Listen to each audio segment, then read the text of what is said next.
वो हाँ, टीका लगने आज के बाद। आज मैं इत्तेफाक से मैंने कहा आराम से 5:30 बजे तक मैं आराम से, कोई नहीं, मैंने साहिर को घर से भेजा, उसका उसका आज कहीं इवेंट था, और मैं और बेटियां मेरी आराम से, सडनली मैं देखती हूँ जब संदेला सब तेज फोन पे फोन।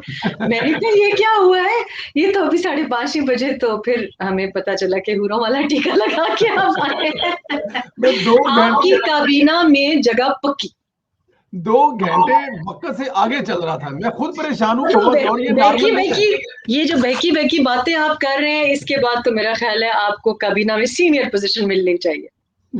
मैं खुद परेशान हूँ कि 2 घंटे मैं, मेरी तबीयत इमरान खान की कबीना वाले लोगों जैसी, आई डोंट नो, बल हम आपको अनबिलीवेबल। हम देखने वालों को, सुनने वालों को ये नहीं बताएंगे कि कौन सा टीका आपने लगाया है, इसलिए क्योंकि पहले ही लोग वैक्सीन नहीं लगवाना चाह रहे, लेकिन आपकी हिम्मत है कि टीका लगाने के बाद ऑब्वियसली लोगों की बड़ी तबीयत खराब होती है, तो आप तो सिर्फ 1-2 घंटा आप आगे पीछे हो गए। इधर तो आप देखें कि पूरी हुकूमत आगे पीछे हो गई है, तो यहाँ तो टीके नहीं भी लगे।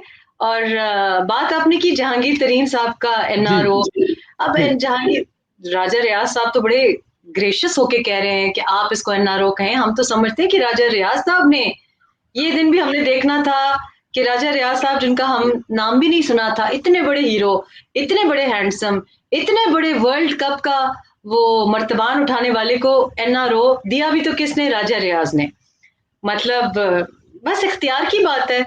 तो एनआरओ की ख्वाहिश जो थी कि मैं नहीं दूंगा, नवाज शरीफ को नहीं दूंगा, शहबाज शरीफ को नहीं दूंगा, बिलावल भुट्टो को नहीं दूंगा, और खुद एनआरओ लेना पड़ा, और वो भी राजा रियाज साहब से।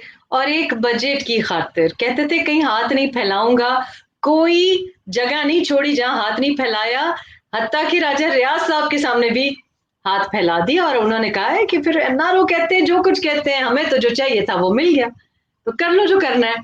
लेकिन मैं समझती हूँ कि जहांगीर तरीन को एनआरओ दिया है या उन्होंने इमरान को एनआरओ दिया है, आई थिंक जो ये जो मसाइल है ना, जहांगीर तरीन हो जाए, कासिम सूरी साहब का मसला हो जाए, ये छोटी छोटी बातों में हमें जानबूझ के उलझाया जा रहा है, और इधर बड़ी बड़ी कार्रवाइयां डाली जा रही हैं जी ताकि जी। हम ये बातें करें, और उधर ये हमारी तो बात नहीं सुनते।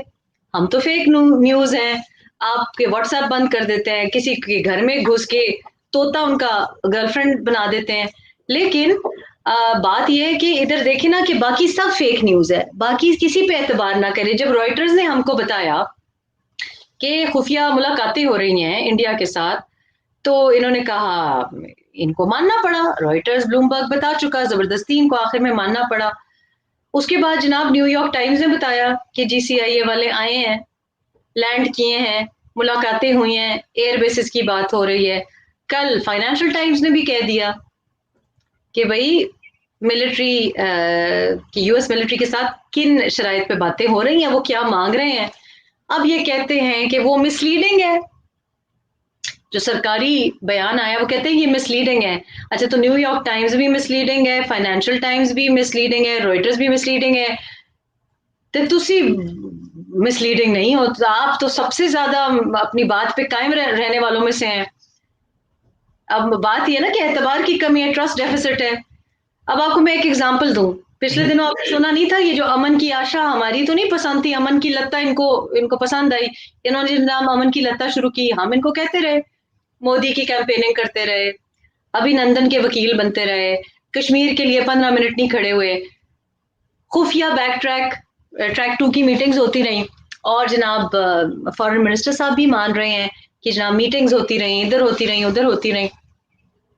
अच्छा, जो पॉपुलर हुकूमत के घर आके कोई उनको उनको इज्जत बख्शता था तो इनको बड़ी तकलीफ थी। अब ये ट्रैक 2 की मीटिंग्स करते रहे हैं, और आज मिनिस्ट्री ऑफ फॉरेन अफेयर्स ने, हमारी जो मोफा है, उसने जो बयान जारी किया है कि ये जो अमन की पिंगे और मोहब्बत की पिंगे बढ़ा रहे थे, उन्होंने